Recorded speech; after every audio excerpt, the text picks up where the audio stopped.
It was one of those peaceful Saturday afternoons that made you forget the chaos of the week. Single father stood in line at the ice cream truck while his daughter, Lily, played on the nearby jungle gym. She waved at him between giggles, her blonde ponytail bouncing as she chased another kid down the slide.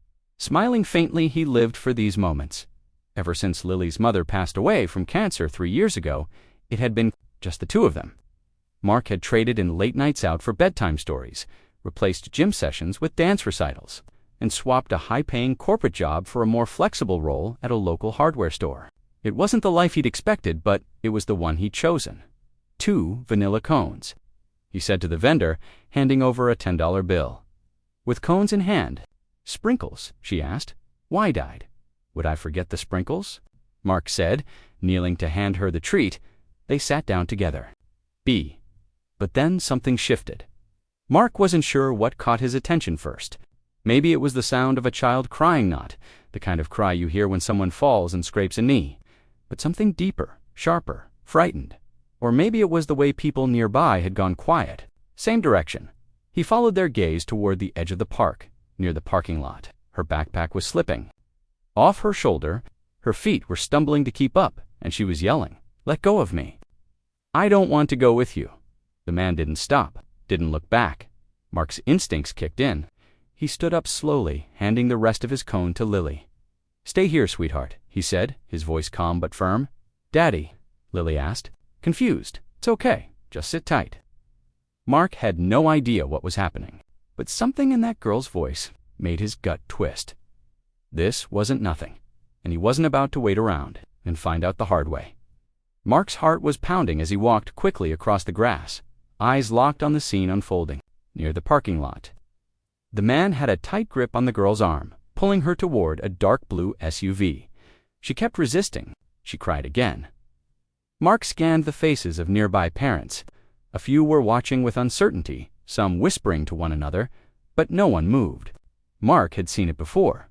People afraid to interfere, scared of being wrong, of making a scene. But the girl didn't look like she was being difficult. She looked terrified. Mark picked up his pace, no longer trying to appear casual. He could hear the man now, speaking through clenched teeth, almost hissing at the girl. "Keep quiet. Don't make this harder than it needs to be." For a split second, he looked surprised, maybe even scared.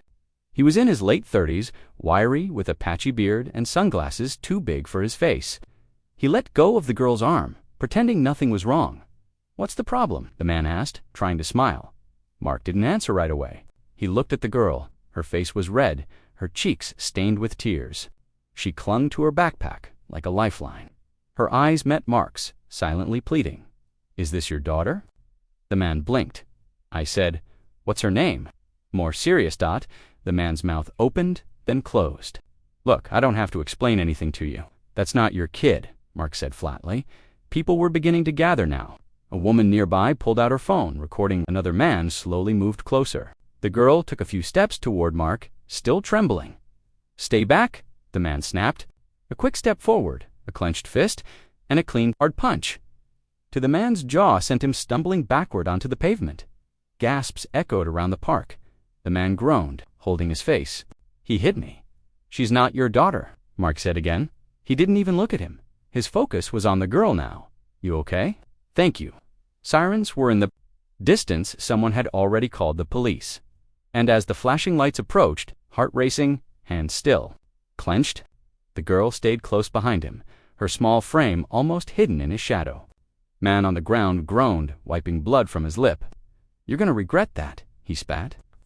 "Okay now, what's your name?" "Emily," she said, her voice barely above a whisper. "Emily, are you hurt?" She shook her head, but her hands were shaking. "He's not my dad," she added quickly.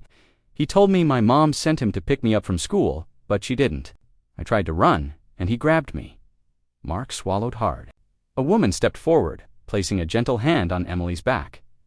"I called the police." He glanced at the growing crowd and seemed to realize his story wasn't going to hold. "She's lying," he shouted. "She just didn't want to get in the car. That doesn't mean I did anything wrong."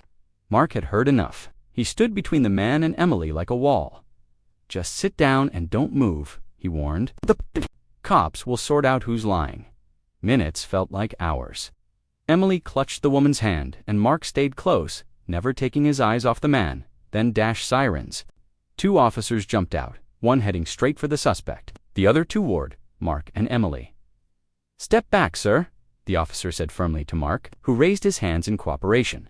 "She's not his kid," Mark explained quickly. "She said he tried to take her from school." The officer nodded and turned to Emily. "Is that true, sweetie?" The officers wasted no time. One of them handcuffed the man without another word as he shouted protests. "You're making a mistake. I didn't do anything." But no one believed him. Pale and shaking, she collapsed to her knees as soon as she saw her daughter. Sobbing uncontrollably as she pulled Emily into her arms, Mark stood back, silent, watching them reunite. Relief washed over him like a wave. The worst was over, and as the man was taken away in the back of a police cruiser, Mark finally sat down on a nearby bench. His hands were still shaking, but not from fear, from the weight of what almost happened, from the knowledge that he'd stopped it just in time. The police cordoned off the area as more officers arrived, asking questions and taking statements. Paramedics gently examined Emily while her mother held her close, whispering soothing words through trembling lips. She couldn't stop thanking them for Mark, for the bystanders, for the fact that her daughter was safe. Mark sat quietly nearby, sipping from a water bottle one of the officers had given him. His shirt was damp with sweat, his knuckles sore from the punch. The adrenaline was starting to wear off, replaced by a wave of exhaustion and questions. What if he'd been wrong? What if the man had really been the girl's guardian? What if? But the truth came out fast, and it was worse than anyone expected. An officer approached Mark, crouching down to speak in a low voice. "You did the right thing. We just ran." His eye to he's not the girl's father, not even close. Mark felt a cold chill crawl down his spine. "He has a criminal record," the officer continued. "Prior charges for attempted abduction in another state, and he's been on the radar for similar behavior near schools. We're lucky you acted when you did." Mark looked toward the SUV the man had been dragging Emily to. Officers were now combing through it, snapping photos, lifting fingerprints, collecting evidence.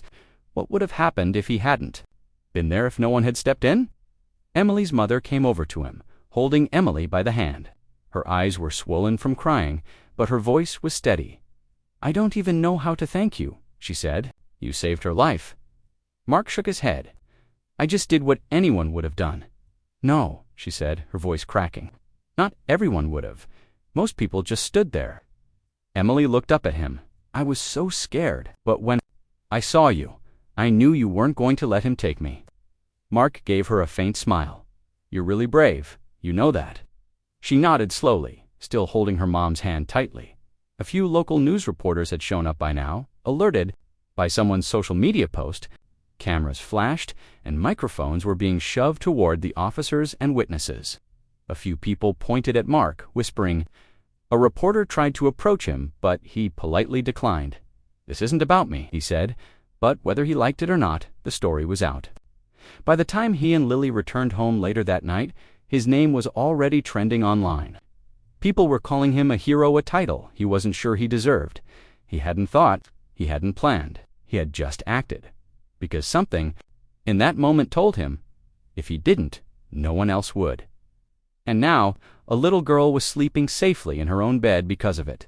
That was more than enough. The next morning, Mark woke up to a buzzing phone and dozens of unread messages.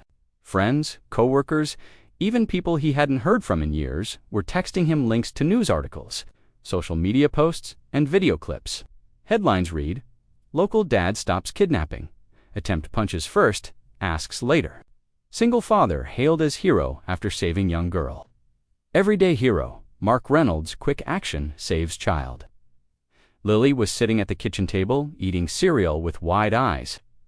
"Daddy, you're famous," she said through a mouthful of milk and Cheerios.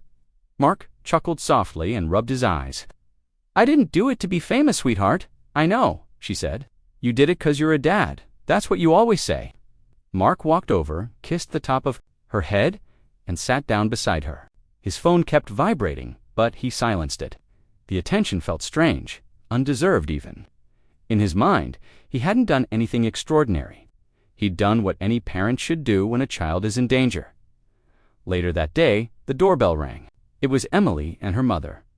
Mark was surprised, but warmly welcomed them inside.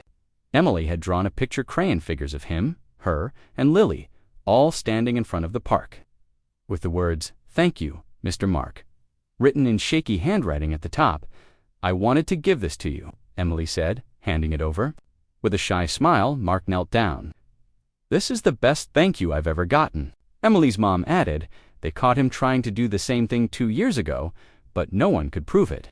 Because of you, he won't hurt anyone else now." Mark nodded slowly, absorbing the weight of that truth. It hadn't just been about Emily. He may have stopped a predator who would have gone on to harm more children.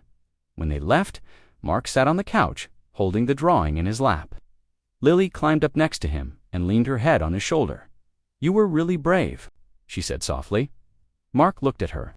"So were you for staying where I told you, even though I know you were scared?"